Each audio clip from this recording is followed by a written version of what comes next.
El otro día estaba viendo un vídeo de un canal, Jugar o No Jugar, no sé si conocéis ese canal, os lo pongo por aquí el logo y lo buscáis. Es de una pareja, Bea y Miguel. Es un canal que a mí me gusta, aunque generalmente tratan temas y sobre todo más que temas, juegos que están en las antípodas de los que suelo sacar yo, pero es igual, es un canal que hay que conocer y que hay que ver, porque ellos tienen muchos juegos, llevan mucho tiempo en esto y cuando Bea y Miguel hablan, tenemos que callarnos y escuchar. Y entonces estaba viendo yo un vídeo de ellos, que concretamente de Miguel, porque se van turnando el trabajo.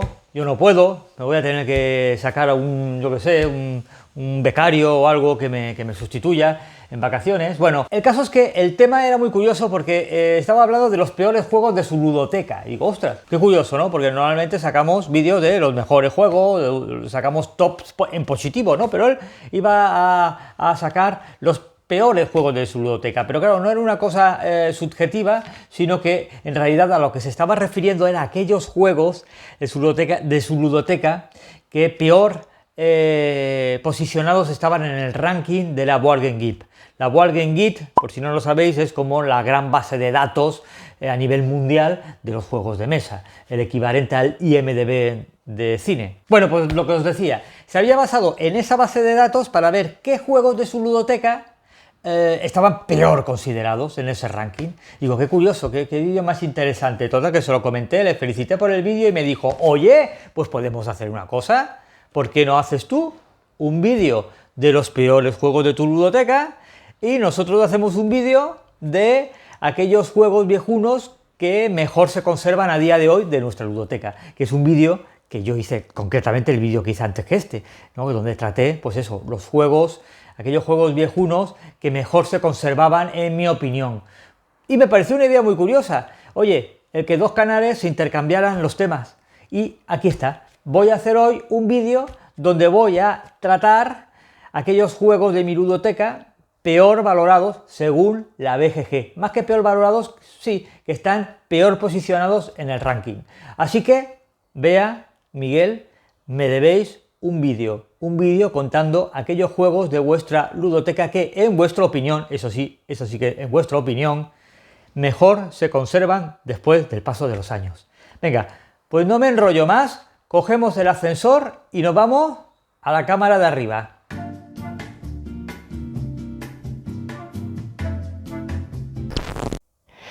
Bueno, pues lo que voy a hacer en este vídeo es mostrar de manera objetiva los 7 juegos de mi colección que curiosamente son los que más atrás están en el ranking de la Board Game Geek, que como ya he explicado en la entradilla, es la gran base de datos que hay en internet de los juegos, más concretamente de los juegos de mesa.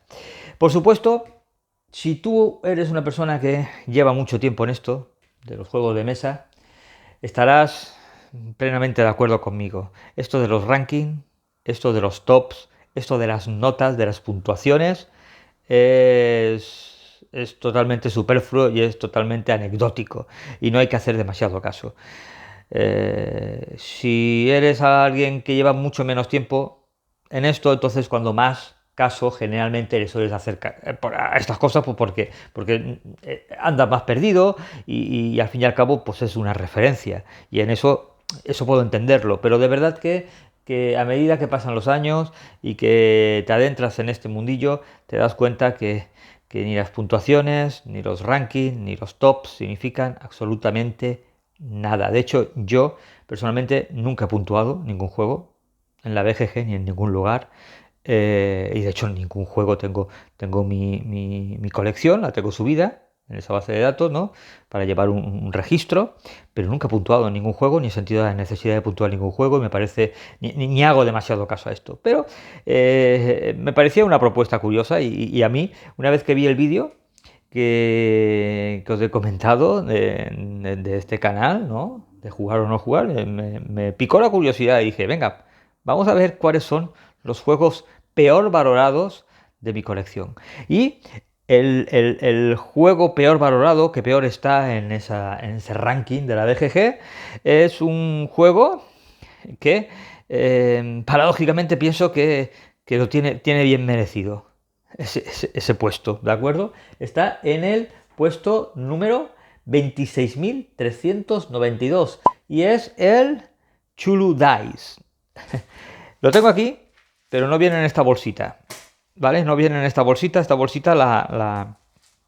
la tenía y la usé para guardar, para contener el juego. ¿Qué es Chulu Dice? Bueno, pues Chulu Dice se vendía o se vende en un blister donde viene este papel doblado, además así de mala manera, y viene pues una serie de cuentas de cristal verde y un dado muy chulo, eso sí, lo podéis comprobar, ¿eh? Os lo voy a enseñar, un dado, como veis, con varios, a ver, ahí lo tenéis, eh, con varios iconos. Mirad, aquí está el de Chulú, que chulo, ¿eh?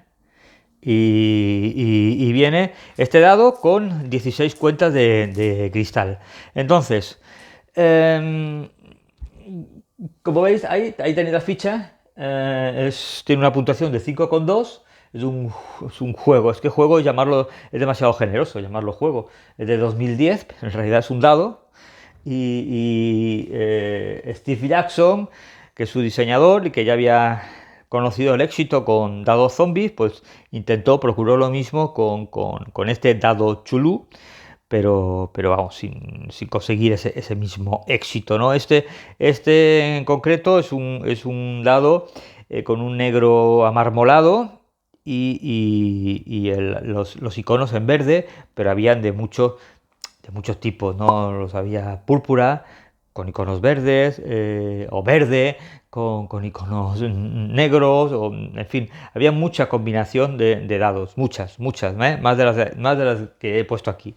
¿Por qué lo tengo y por qué no me deshecho de él? Bueno, pues primero me costó 4 euros, y con los 4 euros te daban este dado, que es un dado, ya digo, potente, grande, muy chulo, ¿eh? Y 16 cuentas de estas. Es que ya nada más estas cuentas de cristal, que las he usado para muchas cosas. Por ejemplo, mira, por ejemplo, he cogido algunas de estas y las uso como las cuentas ay, ¿cómo se llama? De mucosidad del Némesis. En vez de vienen como unas perlas blancas, ahora os enseño. En Némesis te vienen como unas perlas blancas para marcar la mucosidad y para marcar estados. Y yo para la mucosidad en concreto uso estas verdes. Y también los uso para muchos juegos, para marcar, por ejemplo, la cordura en Pandemic, el Reino de Chulu, etc, etc. O sea, nada más por eso ya me valía la pena, ¿vale? Porque tú vas a comprar estas cuentas y ya te cuestan 3 euros y pico, ¿no? Y después del dado, bueno, el dado es un juego muy sencillo, un juego en el que, y como digo, el dado tiene varias caras, varios iconos. El juego es de 2 a infinito número de jugadores, aunque no se me ocurre en qué circunstancias de un infinito número de jugadores querría jugar a esto, y se reparten 3 cuentas a cada jugador, ¿vale? Y cada jugador, pues en su turno, tira el dado y según el resultado que dé, no lo voy a explicar ahora, pues pierde una cuenta que va al centro, o puedes quitarle a uno una de las cuentas, en fin, según el resultado es esto, tan sencillo como esto, y al final el último jugador que quede con cuentas en su poder, gana. Es así de chorra el juego. Entonces, por eso digo que no sé ni si otorgarle el título de juego, que se me antoja demasiado grande para lo que es esto. Y como digo, pues este es, curiosamente, de mi ludoteca, el que ocupa el último puesto, repito, 26.392, tiene un 5,2. Y en este caso creo que sí, que es bastante justo, porque esto es que ni es un juego. Ahora, como producto, yo no me arrepiento y lo mantengo. Es un dado muy chulo que quiero de alguna manera usar en alguno de los juegos de Arkham, no sé, en algún juego o algún print and play que haya de temática Lovecraftiana, o ya veremos, ¿no? Pero quiero darle algún uso a este dado, y después están estas cuentas de cristal que, que son muy útiles para todo lo que sean juegos con, con temática chulú o alienígena, o etc, etc. Bueno, vamos a por el siguiente. El siguiente no es un juego, sino una serie de juegos. Digo que es una serie de juegos porque venían todos como muy seguidos, venían todos como seguidos uno detrás de otro, entonces no iba a mostrar en mi top 7 todos porque todos son similares y del mismo calado. Son esta serie de minifolio. Aquí tengo el de Kishan 68, por ejemplo, de la guerra de Vietnam, este de Little Round Top de la Guerra Civil Americana, también de la Guerra Civil Americana, Silent Charles, también hay algunas, por ejemplo, Solitario Puro, Phobos Racing, Insurgencia en Marte, ¿vale? Es un pequeño wargame en solitario para jugar en un tablero que simula la superficie de Marte, pero curiosamente el que más bajo de todos estos es curiosamente uno de mis favoritos, este Heroes of Telemark, que como viene en la ficha, viene en como podéis ver en la ficha, viene en el puesto número 17.118 con una puntuación de 6,4. Este en concreto es de 2019 y detrás de este pues venían otros, no recuerdo el orden, pero venían varios de Minifolio. Entonces pues os enseñaba parte de mi colección porque tengo muchos más de estos juegos. Os enseñaba parte de mi colección, pero me iba a centrar en este, que es el primero que aparece, o sea, el que más bajo está de todos, como repito, como digo, en el número 17.118, aún así hemos avanzado más de 9.000 puestos con respecto al lado chulú. Y bueno, son juegos que entiendo por qué están aquí. Entiendo por qué están aquí porque son juegos muy de nicho. Tener en cuenta que en el ranking no solamente tiene que ver la puntuación, porque esa tiene un 6,2, yo no sé a partir de cuándo es una buena puntuación, no sé, un 6,2, pues bueno, no es tampoco una mala puntuación, tenía un 5 y pico el dado zombie, ¿vale? Pero tiene que ver el ranking, el posicionamiento de un juego en la BGG, no solamente os fijéis en la nota, sino también en el número de votos que tiene. Entonces no sé cómo va el algoritmo, pero en función del número de votos y la puntuación que le dan los usuarios, logra determinado puesto, porque si no, entender, sería muy fácil que alguien hiciera cualquier chorrada de juego, lo votara él y sus amigos y su familia, y con 10 votos, con 10 personas votándole y dándole un 10, ya sería el número uno de la BGG, ¿vale? Eso no tendría sentido. Entonces parece ser que, bueno, evidentemente tiene que tener un determinado número. Y estos juegos, desde luego, son de todo menos populares, con lo cual es normal que tengan una puntuación muy baja. Son juegos tremendamente honestos, que por 12, 14 euros como mucho, te dan justo lo que esperas de ellos, que son unos minijuegos, unos mini wargames, que te hacen pasar un rato muy entretenido, son ideales, como ya dije en un vídeo que hablaba de juegos para llevarnos de vacaciones, son juegos ideales para llevarnos de viaje porque apenas ocupan, y bueno, los contenidos son los que veis aquí, bueno, tenéis mucho más contadores, muchas más fichas, ¿eh? Y bueno, en este en concreto, los héroes de Telemark, digamos que recrea los hechos que ya narró la película de Anthony Mann, precisamente titulada Héroes de Telemark, y que pues recrea el intento de sabotaje de una fábrica de agua pesada que tenían los nazis en Noruega. Sabéis que el agua pesada era uno de los componentes indispensables para hacer la bomba atómica, ¿no? Y bueno, aquí pues eso, vamos a intentar con nuestro equipo, vamos a tener primero que hacer una pequeña gestión, gastar unos determinados puntos de acción que te dan, para gastarlos en equipamiento, bien en radios, en armas, en un determinado grupo de hombres, de soldados, ¿no? Y una vez que has gastado esos puntos de acción, pues te vas a la aventura a intentar localizar en estos objetivos ocultos, intentar localizar la fábrica para poder poner una bomba.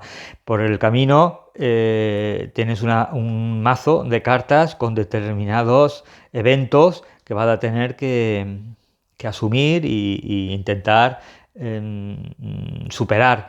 Y después tienes aquí un macito con 4 cartas que son 4 misiones distintas que las puedes mezclar, ¿vale? Las puedes mezclar y coger una al azar, o las puedes jugar en modo campaña, por orden histórico, ¿vale? Que es como las tengo yo ahora mismo, y como más me gusta jugarlas. La verdad es que como más me gusta jugarlas porque cada partida son unos 10 minutos, entonces, y no son fáciles de superar. Entonces a mí me gusta jugar la campaña, que la he superado una única vez, ¿vale? Y son juegos que no van a ser el juego de tu vida, pero que te proporcionan 45 minutos, una hora, completamente metido en la aventura, ¿no? Entonces, ya digo, no solamente este Héroe de Tereman, sino también este Phobos Rising, si te va más que la historia, te va más la ciencia ficción, o estos juegos que ya no son solitarios, son juegos a dos, pero que también se pueden jugar. Yo los juegos desdoblándome perfectamente porque no son juegos largos, son juegos que en un par de horas puedes ventilártelos,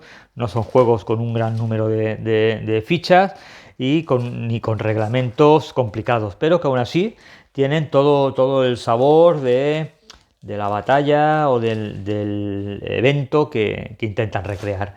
Entonces, estos juegos ahora me vienen en el ranking, venían prácticamente seguidos y yo he querido, pues eso, sobre todo mostraros uno de ellos, que son de esos 12, 14 euros, pues tiene de contenido bastante bien.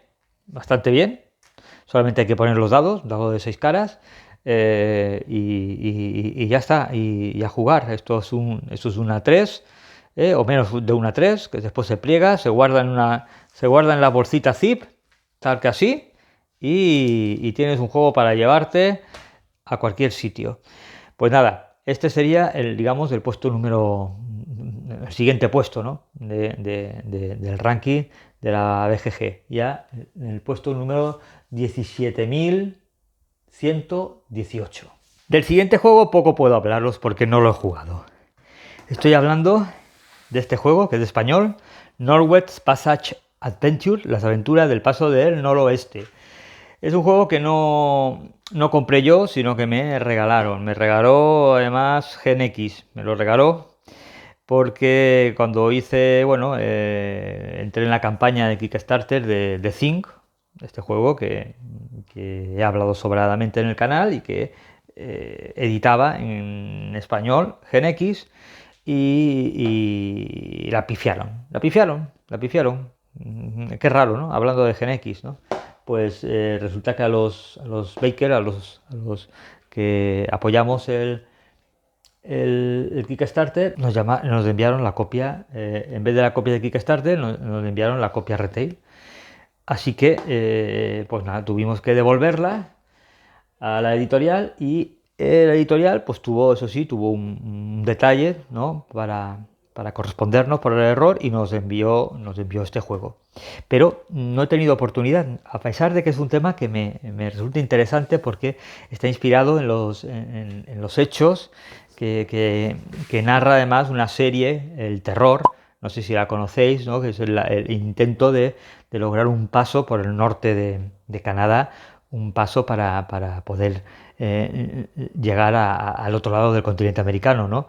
Y es un hecho histórico bastante desconocido, porque los barcos quedaron desaparecidos, nunca se logró encontrar a la tripulación, y entonces la serie esta del terror, digamos que fabula con lo que pudo suceder entonces. Pues bueno, pues el juego trata sobre este tema. Tiene una producción bonita, tiene un montón de cartón, tiene un montón de cartas, pero no he podido jugarlo aún. Fijaros, tiene un manual, porque tiene un manual bastante extenso para lo que podría considerarse un juego sencillo, o que pudiéramos pensar que es un juego sencillo.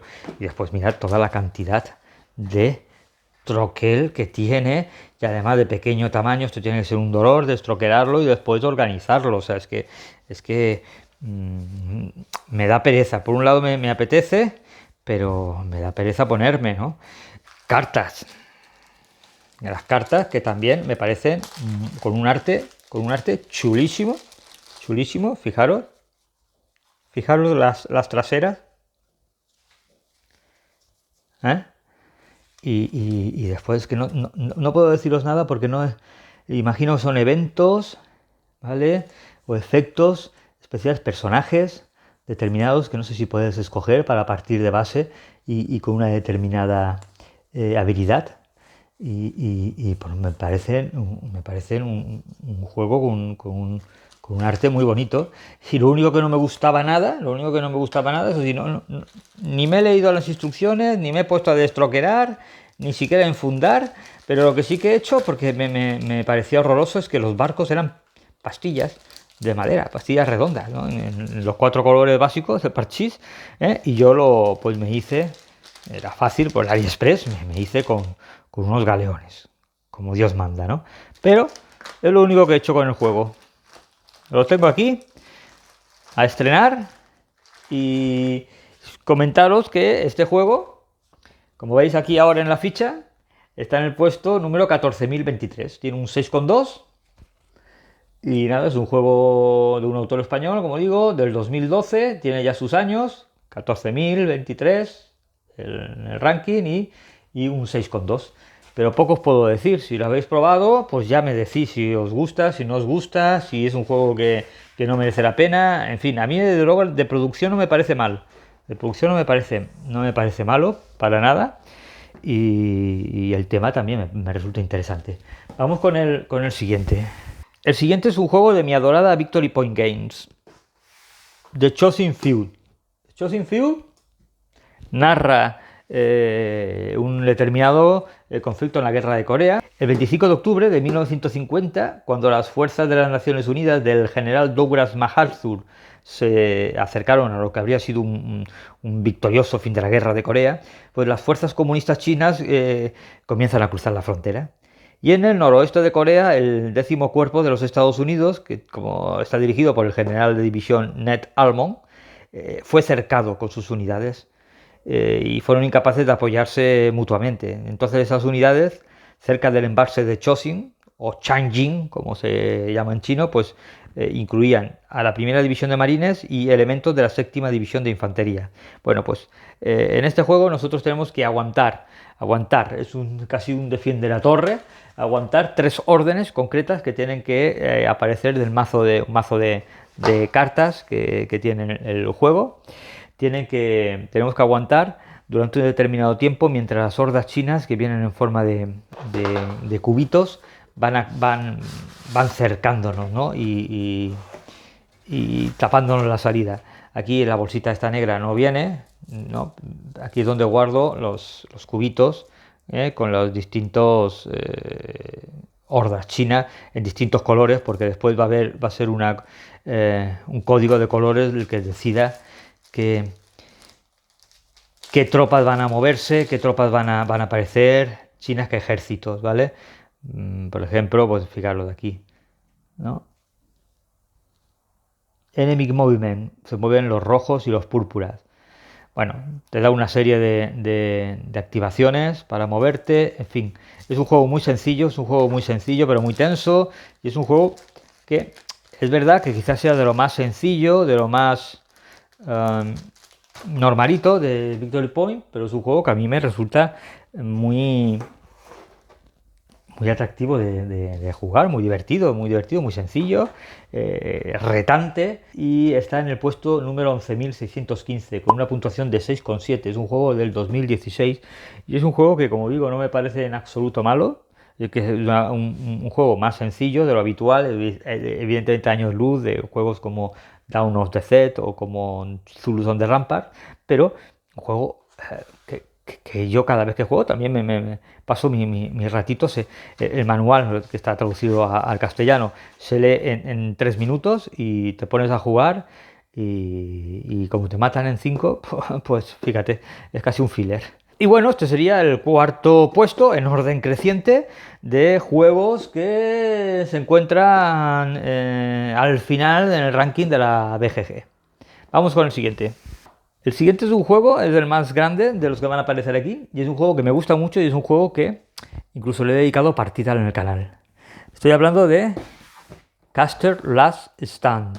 Es un wargame muy de iniciación, muy sencillito, muy sencillo, que narra, bueno, cuenta dos batallas de las guerras indias, la de Razebut Creek y la más conocida, Little Big Horn, ¿no? Es un juego que tiene una buena puntuación, fijaros, un 7,6, y está aún así en el puesto 11.411. Es un juego de 2019. ¿Cómo es posible que teniendo un 7,6 esté en el ranking en el 11.411? Pues lo que os decía, porque tiene que haber ahí un equilibrio entre el número de votantes y puntuación que le dan. Entonces, este juego, pues, es un wargame que es muy sencillo. Es un juego que es caro, porque Worthington Games es una editorial cuyos juegos no son para nada baratos, y por lo tanto aquellas personas que quieren iniciarse en el mundo de los wargames, pues empezarían antes con un juego de estos de 10, 15 euros, de los minifolios, que no gastándose 70 euros en un juego así. Este juego es tan sencillo o más incluso que los minifolios, ¿de acuerdo? Sí, yo diría que en una complejidad más o menos igual, pero claro, ¿quién que está iniciándose en los wargames va a gastarse 70 euros en un juego así? Total, para los manuales, unas hojas de ayuda que además están plenas de ratas, y unas planchas de contadores y poco más. Y eso sí, un tablero de buena calidad montado con dos caras que representan cada una de las dos batallas, ¿vale?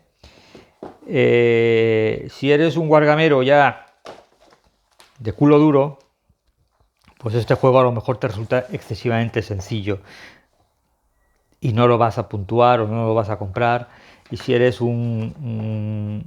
alguien que quiere iniciarse en esto de los wargames, pues a lo mejor buscarás otras opciones más baratas que esta, y por eso este juego es relativamente poco conocido, relativamente poco votado, y a pesar de que tiene buena nota para aquellos que lo hemos probado, porque es un juego muy rápido, muy ágil, muy divertido. Además tiene este sistema de chips de coger chips de activación para ver qué tropa, qué unidades se van a mover, con lo cual lo hace pues muy fácil de jugar en solitario, ¿vale? Porque no puedes del todo planificar, tienes que llevar a los dos bandos, pero en realidad no puedes planificar del todo. En fin, os recomiendo pues eso, os recomiendo aquí la partida de Castle Last Stand, ¿vale?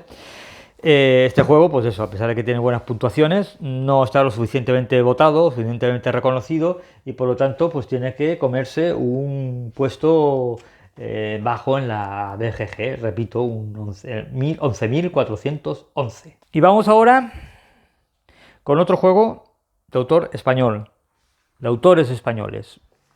Un juego 100% español. Dice Driving. Dice Driving está en el puesto 9.245 con un 6,4, de un juego de 2016 y que está editado por una editorial que yo imagino que no existe, Yorkpalia, que yo imagino que ya no existe, o no sé si se creó para la edición de este juego. ¿Qué es Dice Driving? Bueno, Dice Driving es un juego, digamos, un hit, un pole position, un rallyman en miniatura. Es un juego de carreras, solo que vamos a usar cartas para construir la pista, ¿vale? Aquí tenemos la posición inicial y después vamos a ir pues conformando con cartas la pista y usando dados, pues dados para poder maniobrar, para poder los dados rojos de nitro, en fin, además con una iconografía muy de videojuego de los años 80, muy pixelado, y unas fichitas finas, eso sí, bueno, es lo de peor calidad, pero también había la posibilidad, y creo que todavía existe la posibilidad de comprarse, que es lo que hice yo, comprarme los coches en 3D, con impresión 3D, que es como los tengo yo. La gracia del juego, pues es que aquí puedes jugar no solamente con coches normales, sino que además pues te aparece, tienes el coche fantástico, o tienes la máquina del tiempo, el coche de Regreso al Futuro, este coche creo que es de estos de Fast and Furious, la furgoneta del equipo A, el coche de los cazafantasmas, ¿no? Y ya digo, los tengo también aquí en 3D, ¿no? Es un juego principalmente de 2 a 4 jugadores, aunque tiene varios modos solitarios, entre ellos uno de contrarreloj, ¿no? O otros en el que te enfrentas a algún bot. A ver, es lo que es. A mí me costó 5 euros. estaba saldado cuando lo compré, ¿vale? Pues parece ser que no tuvo demasiado éxito y a mí me costó pues 5 euros, y para lo que me costó y lo que me ofrece yo cada vez que lo saco, se explica en un momento y proporciona partidas muy divertidas. Es un pequeño filler de carreras, ni más ni menos, ni más ni menos. Cuando no tienes tiempo o no tienes ganas de montar un Rallyman o de montar un Hit o un Frame Rush en tema de bicicletas, pues eso es un juego de carreras en miniatura. Ni mal, ni bien. O sea, vuelvo a decir, es que te da lo que en principio promete, ¿vale? No es el juego de carreras de tu vida, pero cumple con su objetivo. A mí no me disgusta y tiene su gracia con esos dados de nitro, con esa necesidad de encontrar, de tener un determinado resultado en los dados para poder maniobrar y cambiar de carril, en fin. Nada nuevo que no encontremos en otros juegos del estilo. Pues como digo, Dice Driving en el puesto 9245 con un 6,4. Y vamos con el último de este top 7 de juegos peor valorados según la BGG, o que peor situados están en el ranking, y es un juego que me gusta mucho, es un juego que también le he dedicado a partida al canal y del que hablé además hace poco. AD30, también de nuevo de Victory Point Games. Está en el puesto 9099 con un 6,7, un juego de 2012. Totalmente normal, porque vuelvo a decir, igual que los juegos de Miniforio, Victory Point Games era una casa prácticamente familiar, una empresa prácticamente familiar que casi que hacía juegos bajo demanda. Entonces, no somos muchos los afortunados que podemos disponer de estos juegos. Yo los recomiendo a buen precio si los encontráis. Yo os recomiendo, no he encontrado ninguno especialmente flojito de estos, ¿no? Y este AD30 no es de los más conocidos de Victory Point, y encima tiene la rémora de que es un tema que puede resultar incómodo para mucha gente, ¿no? Porque trata del ministerio de Jesús y de que nosotros debemos hacer que Jesús cumpla con su ministerio y que vaya cumpliendo con los hechos de los evangelios hasta llegar a su martirio, ¿no? Final. Entonces, pues entiendo que es un juego que no es cómodo, como pude yo mismo comprobar cuando le dediqué una partida en el canal, y es la única justificación que le veo para que tenga esta posición tan baja en el ranking de los juegos, aunque aún así sigue aguantando dignamente con un 6,7, como digo, este puesto 9099. No voy a extenderme más con el juego porque tenéis ahí partida y además después un comentario.